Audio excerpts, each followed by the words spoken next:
Playing cards are everywhere, often overlooked in their familiarity. But have you ever paused to wonder or examine the details and their symbolic significance?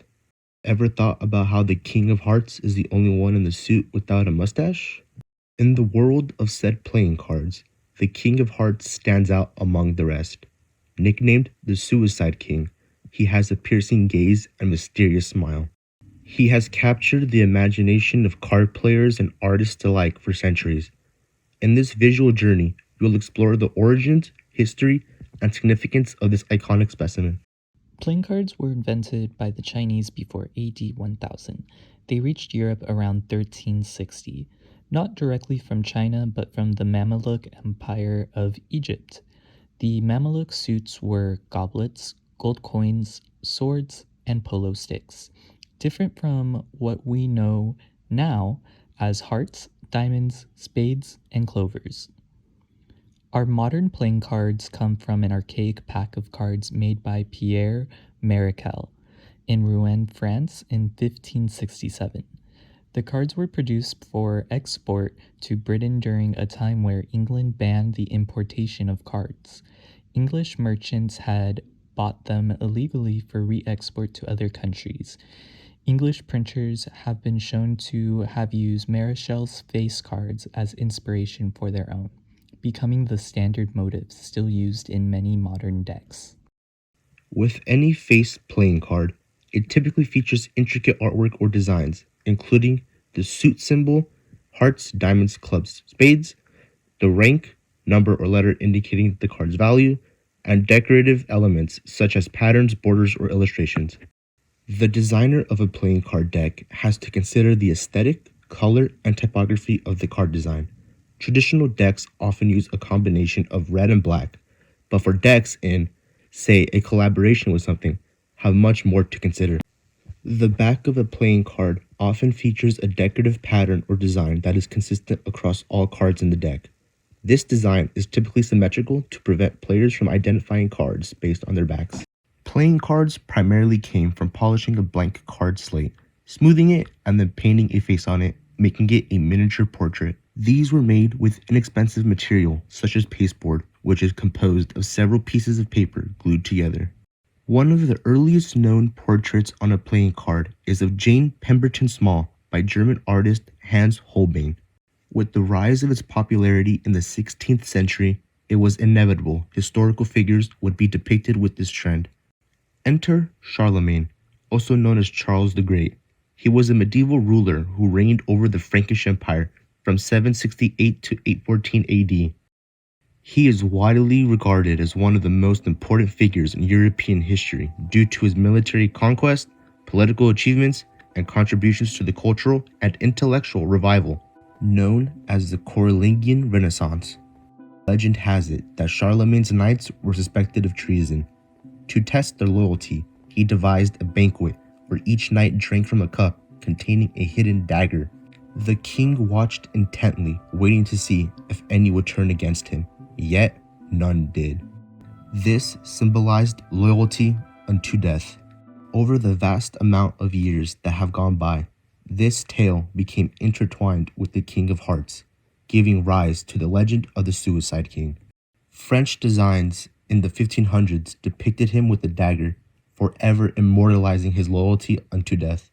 This association with loyalty and commitment adds depth to the symbolism of the King of Hearts, making it more than just a playing card, but a symbol of enduring dedication.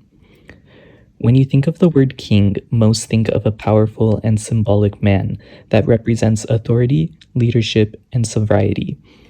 As one of the highest ranking cards in the deck, the king is often depicted as a royal figure adorned with a crown, holding a weapon and emphasizing his royal status. The king's power goes beyond his visual representation, as it's also reflected in the gameplay mechanics of many card games. In traditional card games like poker, the king is often one of the highest ranking cards in the deck, outranked only by the ace. Comparable to chess, the king represents authority and control. Its presence on the playing field invokes a battle strategy. But what do the symbols on the card represent? The gilded crown atop his head signifies his noble intentions and mastery of his realm, while the vibrant red robe symbolizes the passion and vitality he brings to matters of the heart. Initially depicted with an axe, the king's weapon evolved into a dagger, mythologizing his loyalty. But behind the legend lies a truth. The king chooses life, not death.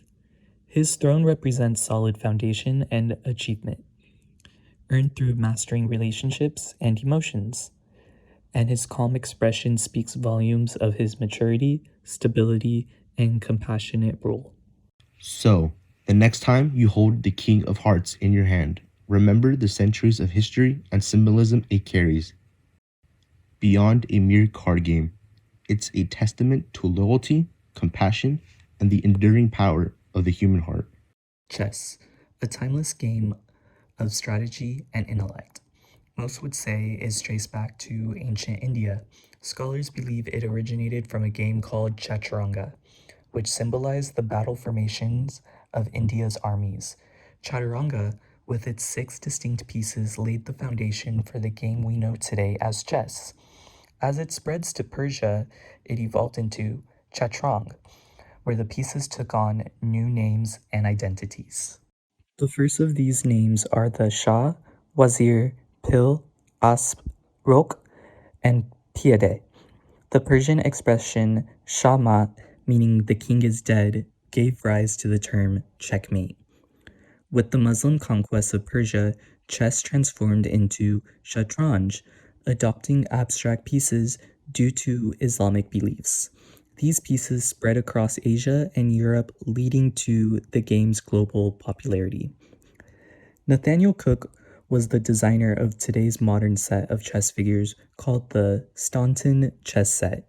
Cook registered his design at the United Kingdom Patent Office on March 1st, 1849 in London.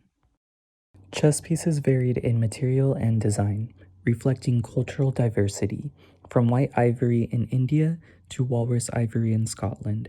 Each region added its own artistic touch to the game. Compared to playing cards, chess pieces come in various shapes and sizes, with each piece representing a different role and rank on the board.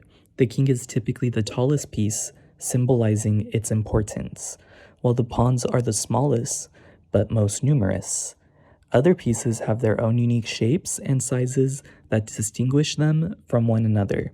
Traditional chess sets often feature intricately carved pieces with elaborate designs, such as crowns for the king and queens, and a cross for the bishops.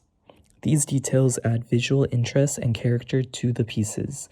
Enhancing their appeal, these pieces can be made from a variety of materials, including wood, plastic, metals, and even stone. Each material has its own texture and weight, which can affect the feeling and durability of the pieces during gameplay. The choices of the material can also impact the overall look and style of the chess set. The rook, originally an elephant in Florence and a tower in London, evolved over centuries. Its significance as part of a castle reflects the king's stronghold in the game. In chess, each piece holds symbolic significance. The king commands while the queen reigns supreme. The knights serve as the king's army and the bishops represent the church.